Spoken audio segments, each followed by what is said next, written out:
Hello everyone, I am Algie Almanimata and I will discuss the importance of technology for teaching and learning. This course, which is Technology for Teaching and Learning 2, will help students to ignite their imagination to move, motivate, and support them toward a meaningful learning. Okay, let's move on to the discussion and let's start it through answering one question. The question is, how can we use technology effectively in the various fields of specialization to support and assess student learning? The modern technology offers educators a new tools that can be used in the classroom. Teachers can track and assess students and as well as their own performance in the classroom, and it can also be used to facilitate communication between student and teacher and to create digital records of student growth and development that can easily be passed along from grade to grade. And in addition, technology can also help teachers to improve their teaching. For example, the teacher can use spreadsheets to track their student work and also to track their teaching plans. For example, here is a specific situation. If a group of students is performing poorly in a particular area, then this kind of record keeping can highlight areas that the teacher should or needs to focus in his or her teaching. As a future educator, how will you develop learning plans for your classes to make sure that available technologies for teaching and learning will be put to use for a meaningful learning? Technology integration is an important way to create meaningful learning experiences. Lesson planning for teachers can be overwhelming with incorporating the use of computers in activities. That's why it is very important that when designing computer-based activities, give consideration to how technology can be used to acquire, organize, demonstrate, and communicate information.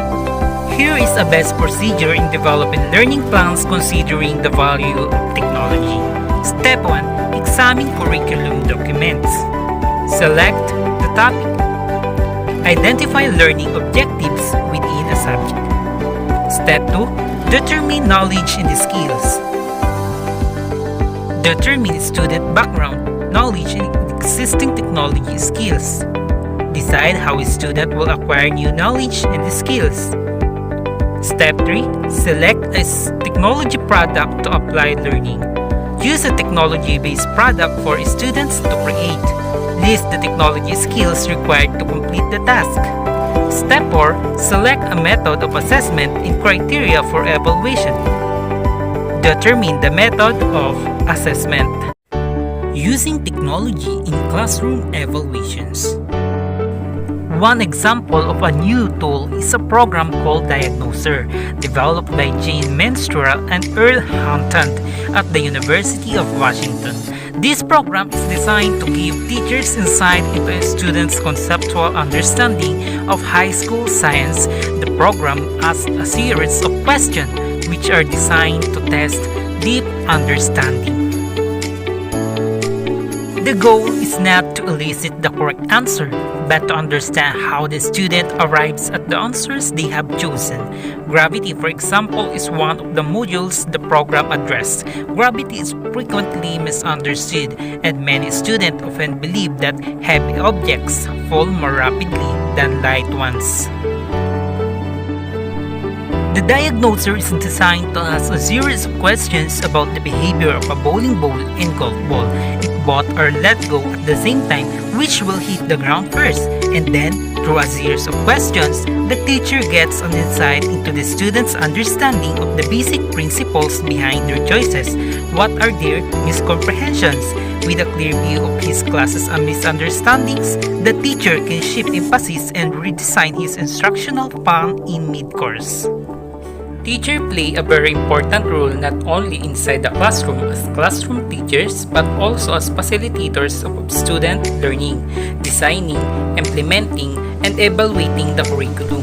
Here in the Philippines, the teachers are expected to actively engage themselves in curriculum designers to ensure that the K-12 curriculum will be delivered at its best for a student to realize fully the intended learning outcomes. Always remember that teachers' decisions have an impact on student learning experiences in class. Here are the key points to consider in identifying and understanding teachers' roles as curriculum designers. 1. Without doubt, the most important person in the curriculum implementation process is the teacher. With their knowledge, experiences, and competences, teachers are central to any curriculum development effort. Number 2. Curriculum is the planned interaction of learners with instructional content, materials, resources, and process for evaluating the attainment of educational objectives. Number 3. Curriculum is content, but when contextualized, it comes alive for a student. The role of teachers in the curriculum process is to help the student develop an engaged relationship with the content. And last, the curriculum process provides opportunities for teachers to be creative and put their unique stamp on the classroom experience.